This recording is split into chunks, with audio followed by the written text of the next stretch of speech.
Pozdravujem všetkých divákov a poslucháčov. Stáva sa nám to druhýkrát v histórii. Toto sú jedny z posledných slov, ktoré budete dnes v tomto podcaste počuť v slovenčine. A o chvíľu prepnem do angličtiny, keďže môjim dnešným hostom je doktor Kristian Niemietz, ktorý je tu na pozvanie Inesu, ktorí dnes snímajú diskusiu v Palfiho paláci, takže záznam bude možno k dispozícii. So Kristian, thank you for being here.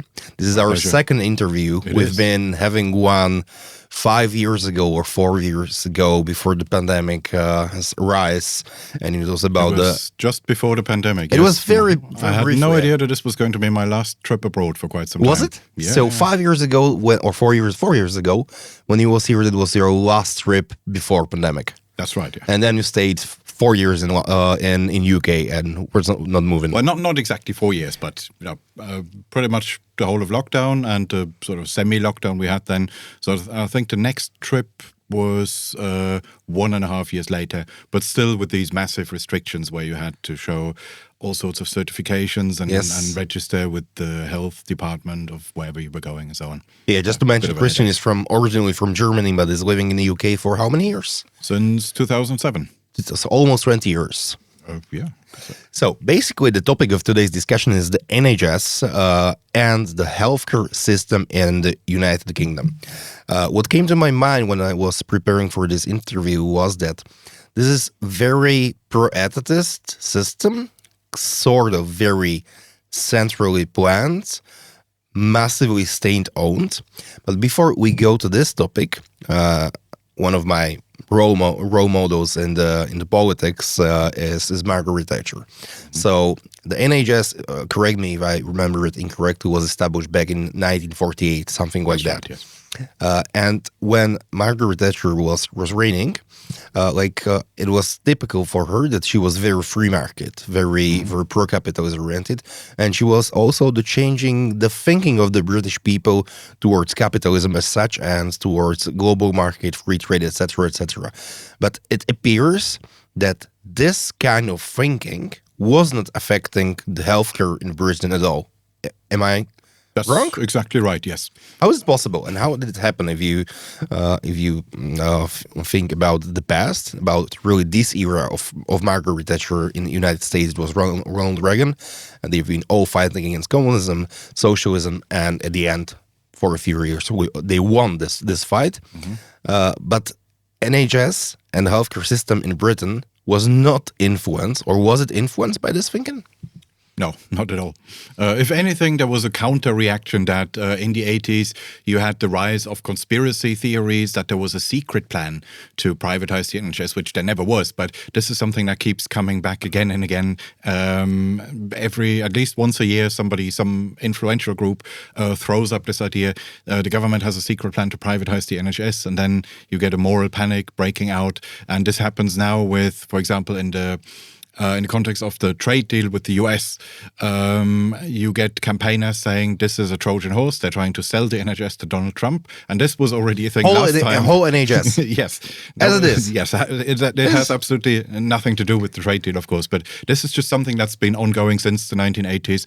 Because you had, the Thatcher government obviously privatized lots of other things. And it wasn't clear right from the start what exactly that would include. It's not that they had a shopping list saying this is what we want to privatize, this is what we won't privatize. It's more, it was an agenda that developed as it went on. Started with some smaller things, so social housing, council housing, that was less controversial, and then moved to bigger companies and the controversial things like the railways, electricity, that happened much later. And it wasn't clear right from the start that it wouldn't include healthcare. Now, looking back, we now know, of course, that there was never a serious plan to include healthcare in this. But it wasn't so clear from the perspective, I guess, of an outside observer. It was not entirely absurd to speculate about this, that maybe one day they will include the National Health Service in this. And that would, of course, have been the most controversial of them all. It was, in fact, it would have been so controversial that even for Thatcher, it was just inconceivable. So it's quite possible that that she would secretly have some sympathies with the idea, But even though she was a radical reformer, she picked her battles wisely. She picked battles that she could win, and even then, not always, because we know that in the end she was forced out in 1990. But nonetheless, up until that point, she was politically shrewd. She knew she had a feeling for which political battles she could win and which she couldn't. And she knew that by the time she became Prime Minister in 1979, the National Health Service had become a national religion. She knew exactly, if I touch that thing, I'll be out. And that's why it didn't happen. How did it become the national religion, and why? Because if we take a look on the comparison of the various healthcare systems all across the world, but let's stay in Europe, and if we compare it with other systems, totally different systems, the effectivity and cost-benefit systems are some other system that you are also mentioning in your book, such as Switzerland or Netherlands.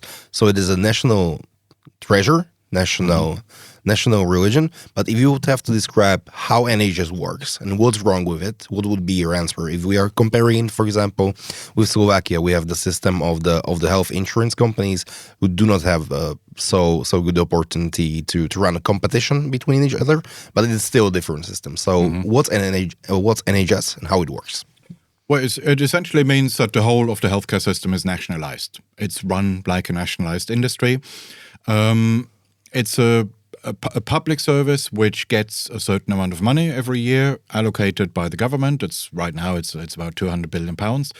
And with that money, it provides the full range of services. It buys a little bit, so there is some private sector involvement at the margin, but it's very little compared to pretty much any other healthcare system.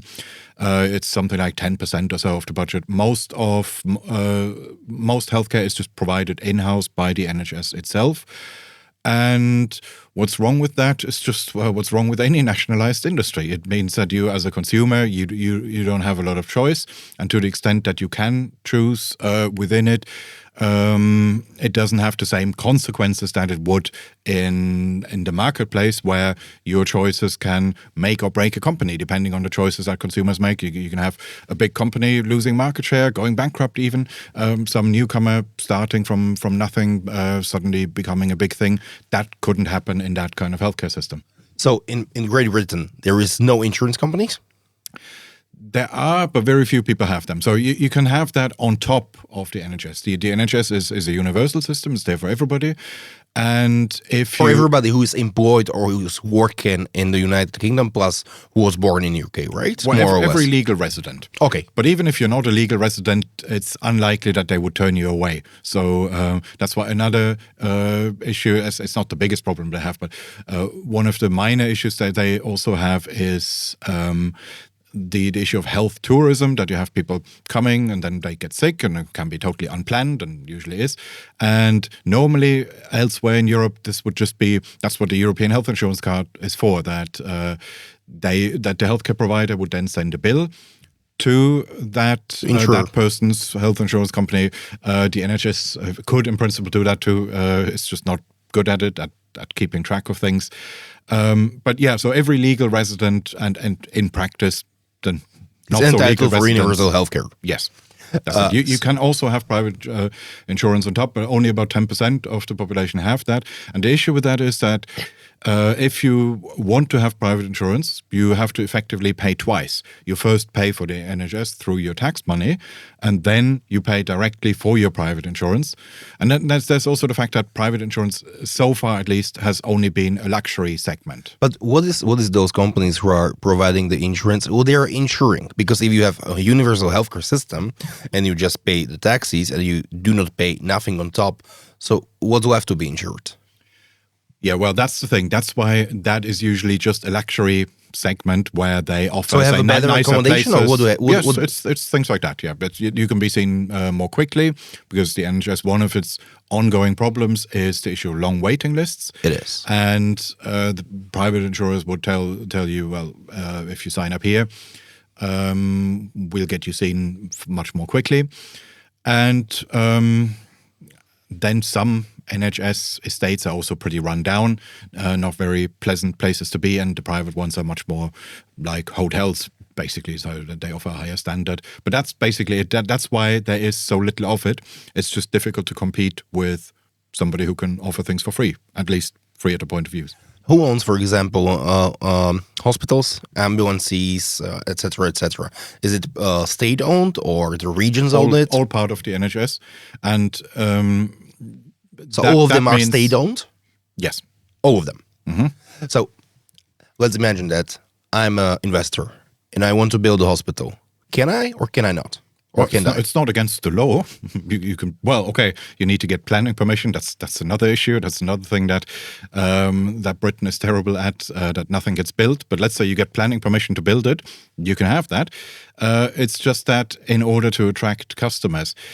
Again, the issue is they have to pay twice. They have already paid for an NHS healthcare through their taxes, and you have to tell them, leave that alone, even though you're entitled to it, come to me and pay all of that directly. So it is a circle that investors, basically, it is very challenging to enter the market with the new provider of the hospital, anything, because only state-owned hospitals exist, but people don't want to go to some different hospital, or there is no motivation for the investor to build a hospital, etc., and competing with the other hospitals. There are a few. It's just a very tiny proportion of the overall healthcare sector. And it's growing a bit now because we've had this issue with waiting times exploding during the pandemic and not really coming down very much. So there's more than 6 million people on a waiting list, or in some cases more than one waiting list, and that's something like 1/10 of the population. Some of these people are now either going for private insurance or they just pay directly for on a one-off basis for one treatment. So there's been a little bit of growth in the private sector, but so far that's been very marginal. So that's why you can more or less use the NHS and the healthcare system synonymously, even though it's not entirely true. There are a few private hospitals, but so far it's been so little you could basically neglect it. In Slovakia, there are many problems and challenges in healthcare, but quite a lot of people from Slovakia work in the UK and live in the UK, and it is very common for them to fly from wherever in Britain back to Slovakia to have the access to the healthcare. Yeah. Especially because of the waiting list. Back in 2016, he wrote the book Universal Healthcare Without NHS, towards a patient-centered system. What's the core of the book, and what's the core of the criticism that you are providing in this book? Well, I was essentially making the case for a competitive social insurance system. And by that, I don't just mean an old-school Bismarck-type system of the German variety, because the problem with that kind of system was historically you had systems with multiple insurers, but they couldn't really. There wasn't really any variation, so they all pretty much did the same thing because they had so little autonomy. And I was looking around at social insurance systems that had liberalized, either in recent years or that had just a more liberal tradition, like in Switzerland. They had always been fairly liberal. In the Netherlands, they had 10 years before the book came out, a series of interesting reforms where they just gave health insurers greater freedoms to arrange contracts with healthcare providers in different ways. So you had more market-based, more liberal social insurance systems emerging, and I said, well, ideally, this is the way healthcare should be organized. So when you have a system like that, you still have universal coverage, but you also get all the good bits of the market economy. And that is why I wasn't just saying switch to social insurance, because social insurance obviously already exists, and I don't know enough about the system in this country to comment on whether it's good or bad. Our one? Yeah. Very similar to, I think, any other system of the social insurance. It cannot last because you run out of the money. For example, our social insurance company, it's just one state-owned, and it's in debt of 3 billion per year. So, in the UK healthcare, that's your quote. In UK healthcare, debate is stuck in a false dichotomy. Either you support the NHS or you support the US model. But nearly every developed country provides universal healthcare without copying the NHS or the US system. And also, you argue that NHS is not the only nor the best way to achieve the universal healthcare. So, what's the public opinion towards this type of thinking? Well, at the time, that was extremely controversial. So, really? I received lots of Twitter hatred and for this? Partly for this and for other papers that I wrote on the same subject. It was just, at the time, if you said something NHS critical, you would be the absolute, you would be a public enemy. You would just have a hate and you mob enjoy coming. Well, a little bit, yeah. But I also do want to make a serious point. But if that goes together with a bit of a Twitter battle, then I'll take that as a good combination. Since 2016 or during the COVID era, a lot of national healthcare system, the government were really putting a lot of money, much more money than they used to healthcare system. What's the situation in the UK? Is there a problem with funding, or is there more of the problem of the waiting list and the patients cannot get the treatment that they need? Yeah, so historically it was true that the NHS was a fairly Spartan system because you had the budget directly controlled by the Treasury, the Finance Ministry, and if they said, well, it's only going to be so and so many billion, then that was it. And healthcare providers were then not able to say, oh, but we want to offer additional treatments and we want to offer extras and whatever. They were just not able to do that. They had their budget, they had to work with it. So therefore, you could say historically, maybe there was some truth in the idea that if you just give it more money, maybe things would improve. But that's actually quite a long time ago. So Tony Blair then, the new Labour government after 1997, they had this pledge in 2000, we will raise healthcare spending to the European average, and they did that quite quickly. So in the Blair years, the budget used to grow in real terms by 6, 7, 8% every year. And then after the financial crisis, that quite abruptly stopped. So this endless series of very large year-on-year increases. From then on, the healthcare budget was kept constant, roughly in per capita and age-adjusted terms. So it was only increased in line with the cost pressures that you can explain by demographic changes and, of course, inflation, population growth, so that it effectively was just capped and grew very slightly from then on. And but towards the end of the decade, so even before the pandemic, that was reversed again. Then you saw another round of big spending increases, and then with the pandemic, there you had a big explosion, which was never really reversed. So now Britain is actually in the global top 10 when it comes to healthcare spending as a percentage of GDP. And the idea that the system is underfunded, this is something that defenders of the system will always bring up. And in the 1980s, okay, maybe they had a bit of a point, that they could have argued that in the 90s as well. But that's really something that's a historic leftover argument now. It really no longer applies to this day and age.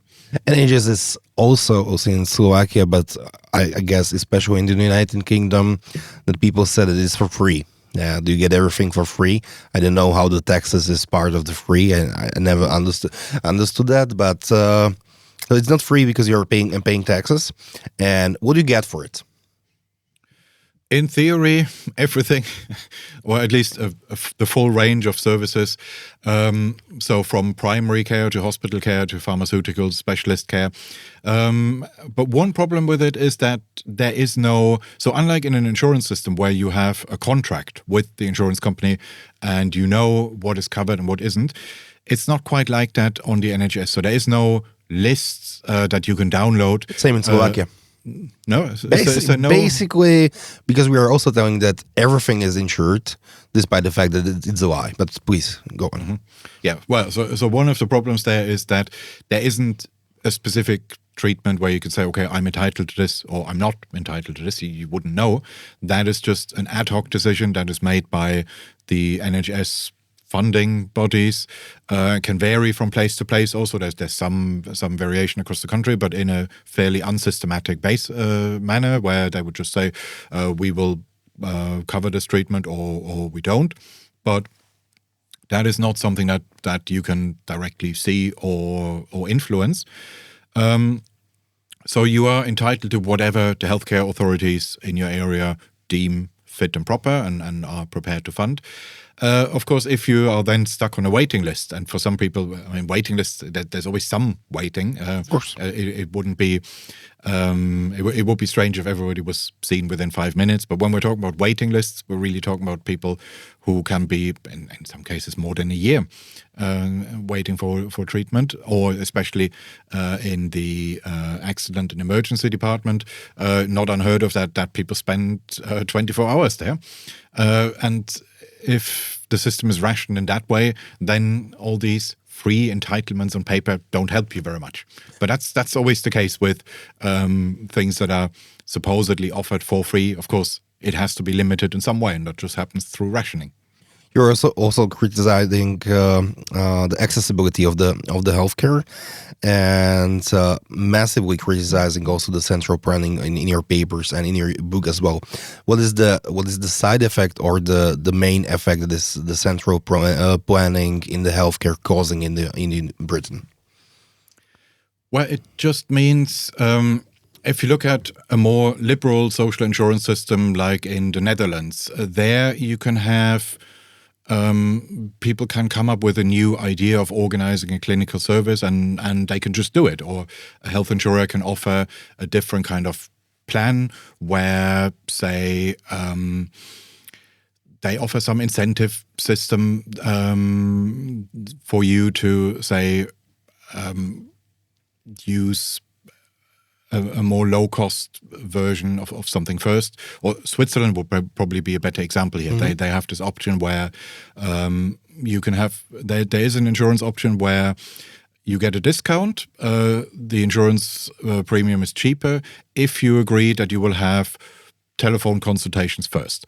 And so then you're talking to somebody who is medically qualified to assess your symptoms from a distance, and then they tell you, okay, you need to go there or there. And rather than you just going somewhere and it might be the wrong place and you might consume healthcare resources unnecessarily. And you just have that option to set up a model like that. And people don't have to choose it if you don't want to do things that way. You don't need to, but the option is there, and you can get the discount if you want to.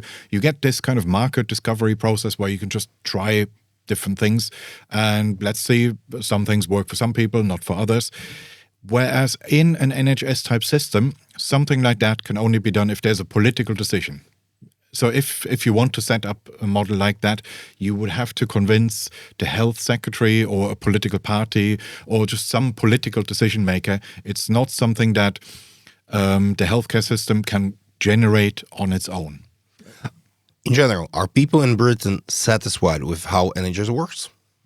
So there are surveys on this, and right now the results are pretty abysmal. It started to decline about 2 years ago because of this explosion in waiting lists, where you had for the first time in possibly ever far more people saying I'm dissatisfied than people saying I'm satisfied. Or more people are dissatisfied. Yes. That is what the surveys say. Normally, though, I wouldn't put too much faith in surveys. I think a reason why, so previously, certainly before the pandemic, and say if you go back 20 years or so, you would always have phenomenally high levels of approval. But there's always the problem that the NHS having this sacred cow status, I think that there was also a kind of a social pressure to say, oh yes, everything's great. You were not supposed to say, I'm dissatisfied with the NHS. But also in your books, you are proclaiming or advocating for replacing of the NHS. Mm-hmm. How that should be done? Well, I mean, this country has done it.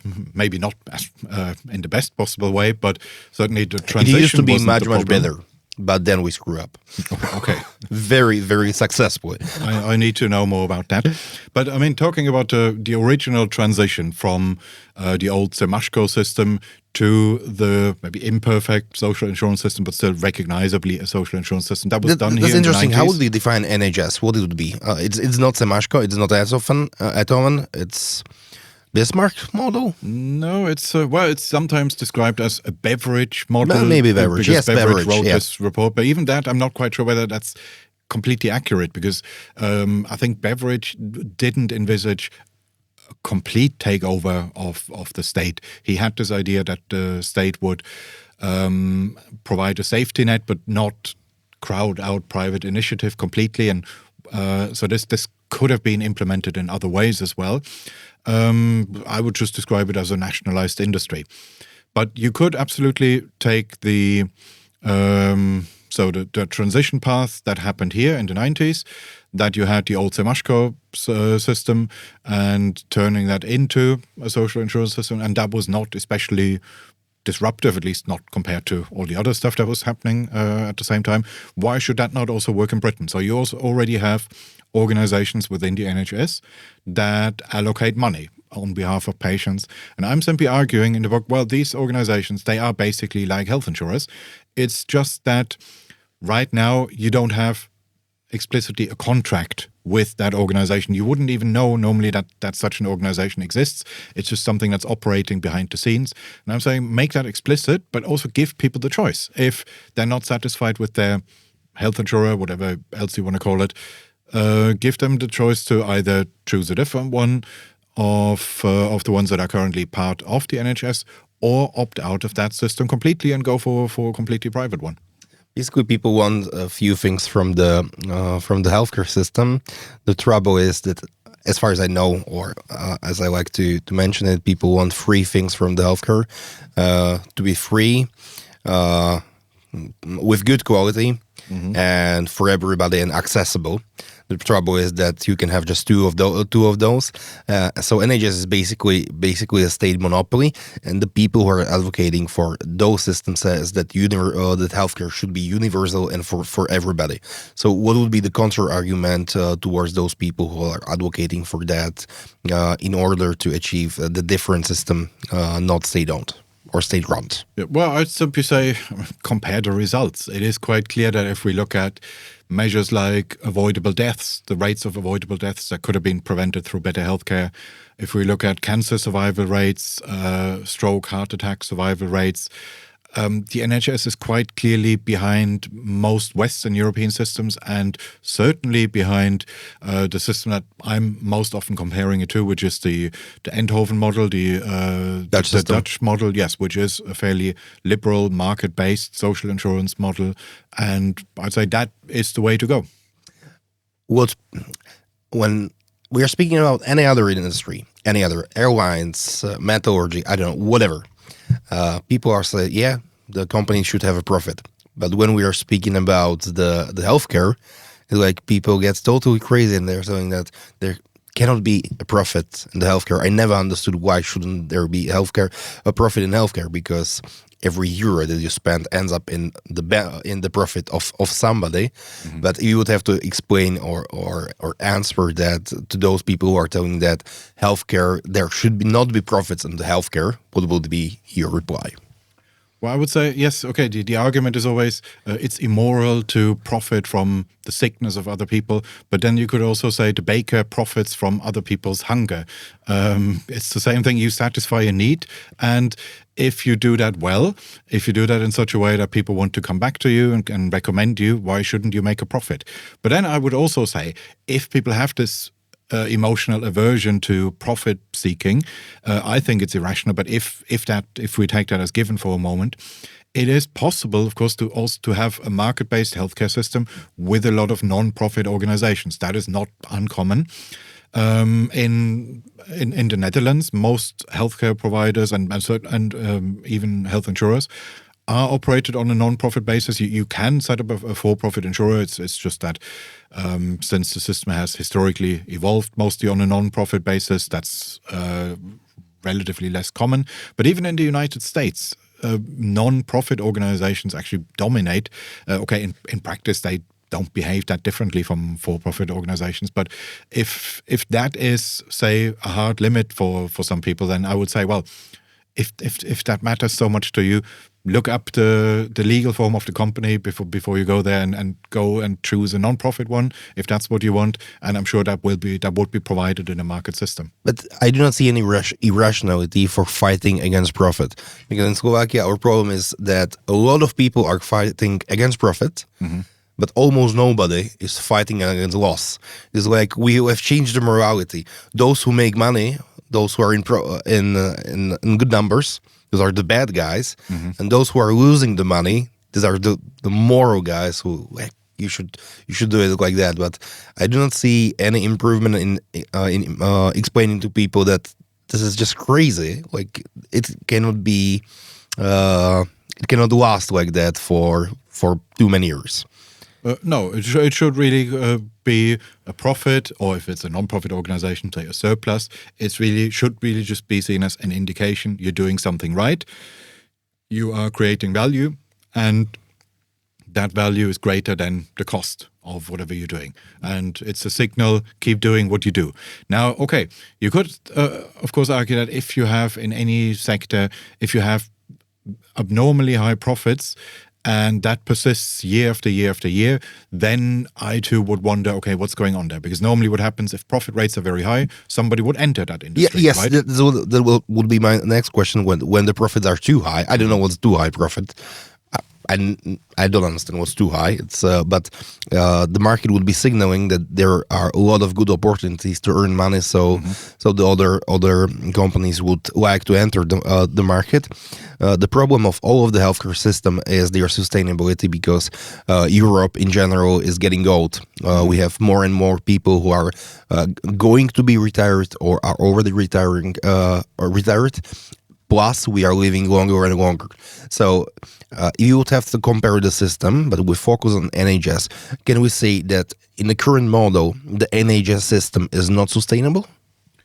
It depends on what you mean by that. So you certainly get increasing cost pressures. Definitely. And there is just little political willingness to do anything about that. But nonetheless, that doesn't mean that the system is somehow going to hit. So when you describe something as unsustainable, that sounds like at some point it's going to hit a wall, and then the system will either disappear, dissolve. It won't disappear. It will always be there in some form. But what you will get is just even more brutal rationing. Based on the current situation in Great Britain, do you see any chance on the Labour Party, or based on the policies of the Labour Party or the Conservative Party, that there will be some significant changes of how NHS works, or it's not the topic of the day? About a year ago, so we had the new Labour government coming in, and the current health secretary actually tried to present himself as a bit of a reformer. For example, before he became health secretary, before they won the election, he went on a trip to Australia and Singapore, because he said he called that a fact-finding mission. He wanted to find out about their healthcare systems. Now that doesn't sound like a big deal. That doesn't sound like something revolutionary. Obviously, politicians want to learn a bit from international experience and whatever their area is. But, or have a nice trip. Or I guess in his case it was mostly photo opportunities and so forth. But nonetheless, in British healthcare, that was almost a revolutionary statement, because that wouldn't happen before. So you can have a politician in some other area, say education minister, they could do that. They could say, I want to learn a bit from the Swedish education system or whatever. But in healthcare, that normally wouldn't happen, because that would already come with an admission. There are other healthcare systems. Maybe some are better. Who knows? That was not something you were supposed to say. By making that trip, even if it was mostly just to have a nice trip, that was almost a revolutionary statement at the time. But people are still persuaded that NHS system is the best, despite the results in efficiency, maybe also in life expectancy, etc., etc. It's like really, then it's religious, because you cannot take a look on the data at all. Yeah, it doesn't work that way. So I've tried that. You normally don't get very far. But going back to your question, so he did that initially, and that was some commentators thought, okay, there's something different about this guy. Maybe this signals a willingness that previous governments, previous politicians didn't have. And maybe that was even real for a while. It's just that now they're retreating into their comfort zone. So there was one opposition politician who mentioned the possibility of insurance systems, and we had local elections recently. So it wasn't even, local elections have nothing to do with healthcare. It's all national level policy. But nonetheless, the Labour government used that as a weapon to attack opposition parties, saying if you vote for these guys, you will get an insurance system, and how terrible would that be? So they are back to their old, this system is the best, this is what makes us a civilized country, everything else would be hell, everything else would be, you would die in the streets. And this is the kind of rhetoric. He briefly distanced himself from that and said, no, I'm going to be different. I'm taking these trips. I say uncomfortable things every now and then. But now he's retreated into the comfort zone. So there you can see we're not there yet. One of the more interesting maybe for me and for our listeners, that the Britons started to work on a project Pharmacy First. That they've been paying a lot of attention of the weight of the patient. That people should go to see a pharmacist first, and then to visit hospital. Was this program more of the necessity, or it was well run? Planned how to reduce, for example, the number of the visits of the doctors by patients? I don't know enough about that program, but if so, yes, it's probably a mix of both. So you obviously have this massive waiting list, and it should come down, and it kind of does, but it's so slow, you can barely see it in the numbers. So any kind of diversion technique will do. And what you also get more commonly in a situation like that is that politicians will just talk about public health measures. They will say, oh, well, forget about the healthcare service for a while. It's all about getting people to exercise. It's all about getting people to stop smoking and to stop eating chocolate bars or whatever. But what they do in those ways is, these are just diversion tactics. These are ways of saying, leave the healthcare system alone. That's too difficult. We won't touch that. We'll place the blame somewhere else. And in the same way, you get sometimes they come up with this idea: we will just digitalize things, and then it will all be well. And this sounds like just another one of those measures.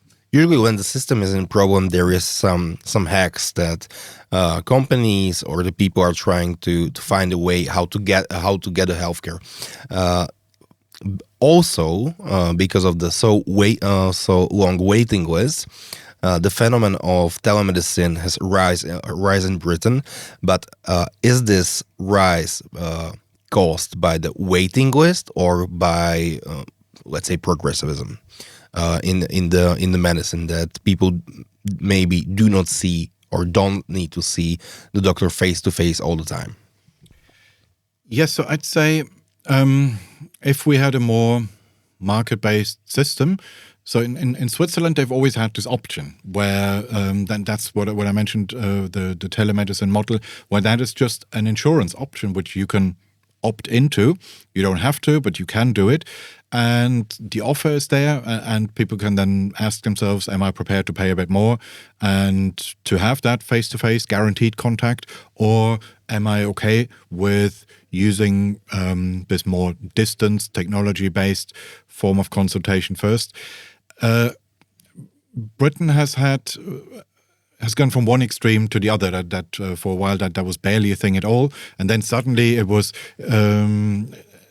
almost the default option. That now that's basically what they will do. They will tell you, let's do telemedicine, let's have a phone consultation, and it's just hard to get through to anyone. And I'd say neither is ideal. You should neither restrict that option too much, nor should you try to force it on everybody. It should just be there as an option. And if it does lead to cost savings, then share the cost savings with the patients and then let them make the choice. So I'm not in the business of saying telemedicine is good or it's bad, or it should be 30% of all consultations or 60% or 53.2%. I mean, that would be central planning. I don't want to make those decisions. I just want a framework in which people can make different choices, and where if some choices lead to cost savings, where there is the possibility to share that with people so that there is a financial incentive to do it, and then in that way work out what people actually want and what makes sense to provide. The very last question. You would have to predict in 5 years, is there going to be any paradigmatical change regarding the NHS and how it works or not? Well, what I've noticed, having written about this topic for more than 10 years now, is that, as I said initially, when my first papers and the book, when they came out, I was pretty much the only one, and that was really not a crowded field. Now, my position is far less exotic. So it is still a minority position, but it is something that you can sometimes read in a mainstream newspaper. That would not happen, say, 4 years ago. The last time we had the interview, I would not have predicted that. So things have moved. Nonetheless, I wouldn't say that in 5 years' time you will see political change. It's still, there is a change in the debate around it, in so far that opinions that used to be completely beyond the pale, something that you absolutely couldn't say in public, are now sayable, are now more acceptable, still a bit fringe, but sort of just about within the bounds of respectability. And if there has been so much progress in just 5 years or less, in fact, then why not go further in that direction? So some things, sometimes good things do happen.